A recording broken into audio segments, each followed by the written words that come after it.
बिहार की राजनीति की करते हैं, जहां पर अब बंगलों पर घमासान शुरू हो गया। जी हां, पूर्व मुख्यमंत्री राबड़ी देवी को सरकारी आवास खाली करने का नोटिस मिलने के बाद आरजेडी ने सत्ता पक्ष के नेताओं के खिलाफ मोर्चा खोल दिया है।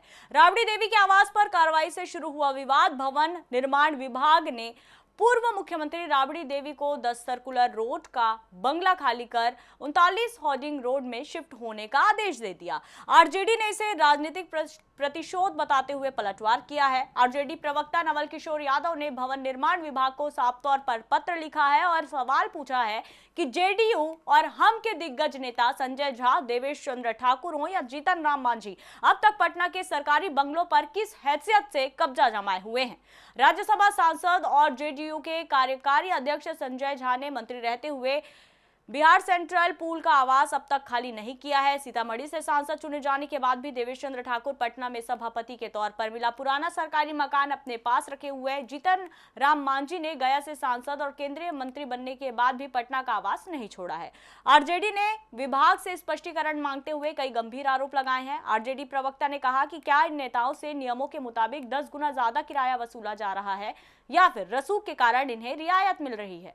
आरजेडी ने कटाक्ष करते हुए पूछा कि क्या इन बंगलों में कोई गुप्त तहखाना है जिसे छिपाने के लिए इन्हें खाली नहीं किया जा रहा।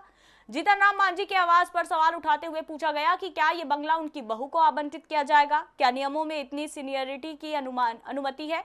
विभाग से जवाब की मांग आरजेडी ने पत्र के अंत में किया है और उन तारीखों की भी मांग की है कि जब ये आवास खाली कराए जाएंगे और तब तक के किराए की वसूली का पूरा ब्यौरा भी मांगा है। बिहार में यह मामला अब केवल प्रशासनिक नहीं बल्कि पूरी तरह से राजनीतिक हो चुका है, जहां एक तरफ विपक्ष इसे पक्षपात बता रहा है तो वहीं दूसरी तरफ सरकार की चुप्पी ने इस विवाद को और हवा दे दी है।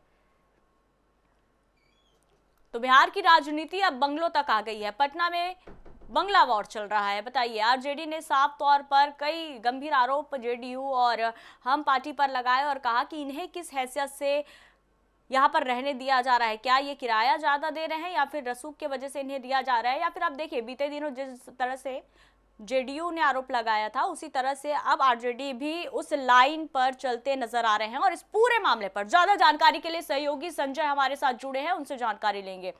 संजय जी, देखिए अब बिहार की जो राजनीति है अब बंगलों पर आकर केंद्रित हो गई है। क्या वाकई अब देखिए जेडीयू ने कहा था कि आरजेडी के बंगले में, राबड़ी देवी के बंगले में बकायदा जांच होनी चाहिए, गुप्त खाना है। अब सेम पलटवार आरजेडी ने जेडीयू पर किया है और साफ तौर पर जीतन राम मांझी पर भी उन्होंने करारा प्रहार किया है। अब इस वाद विवाद में बिहार की राजनीति किस तरह से तप रही है?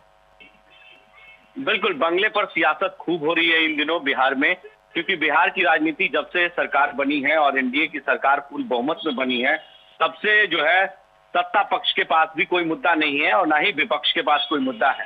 तो बैठे बिठाए एक बंगले की मुद्दे बिहार में इन दिनों खाली देखने को मिल रहा है और राबड़ी देवी की आवास जो है वो खाली कराने की बात लगातार की जा रही है। भवन निर्माण विभाग ने जब से राबड़ी देवी 10 सर्कुलर रोड आवास खाली कराने का आदेश दिया है तब से लगातार जो है वो सत्ता पक्ष के लोग सवाल पूछ रहे हैं, चाहे वो जदयू के मुख्य प्रवक्ता नीरज कुमार हो या भाजपा के तमाम प्रवक्ता हो या नेता हो, सभी लोग ने जो है राबड़ी देवी के आवास को खाली कराने की बात कर रहे हैं। कह रहे हैं कि क्या वो आवास जो है उसमें कैद खाना है, क्या ऐसा कोई चीज है जिसकी वजह से वो खाली करना नहीं चाहते।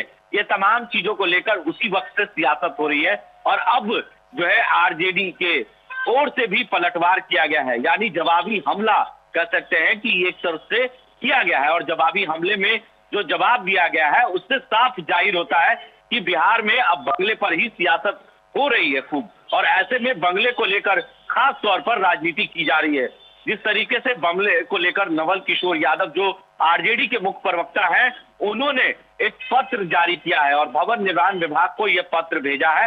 कल ही उन्होंने ये पत्र जारी करते हुए साफ तौर से भवन निर्माण विभाग से सवाल पूछा है कि राबड़ी देवी का बंगला तो खाली करा दिया जाएगा, लेकिन कहीं ना कहीं जो देवेश चंद्र ठाकुर हैं जो पूर्व में विधानसभा के अध्यक्ष रह चुके हैं और अब वो वर्तमान में जो है सीतामढ़ी से सांसद हैं और ऐसे में लोकसभा के चुनाव में वो जीत कर आए थे, वो बंगले में अभी तक रह रहे हैं।